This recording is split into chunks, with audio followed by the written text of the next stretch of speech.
This channel does not promote any violent, harmful, or illegal activities. All content provided by this channel is meant for an educational purpose only.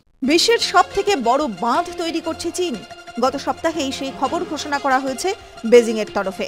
মধ্য চীনে রয়েছে বিখ্যাত three George's dam, যা নাকি পৃথিবীর গতি 0.06 second ধীর করে দিয়েছে বলে দাবি করছে নাসা। এবারের বাঁধটি হবে তার থেকেও বড়। আর সবথেকে বড় কথা, সেই বাঁধ তৈরি হবে তিব্বতে, ভারতের সীমান্তের একেবারে কাছে।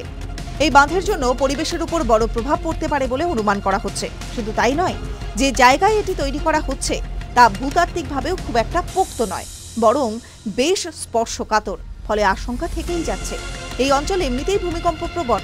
তাই এই প্রকল্পের কথা শোনার পরেই বেজিংকে বার্তা দিয়েছে নয়াদিল্লি।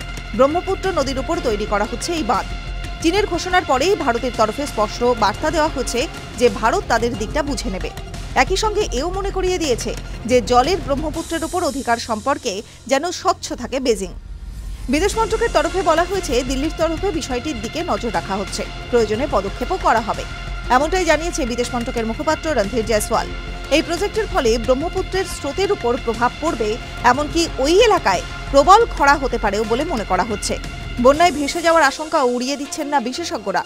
বিদেশ মন্ত্রক মনে করছে, চীনের এই প্রকল্পে সবথেকে বড় ক্ষতি হতে পারে অসম এবং অরুণাচল প্রদেশে। টিভি9 বাংলা ডিজিটাল।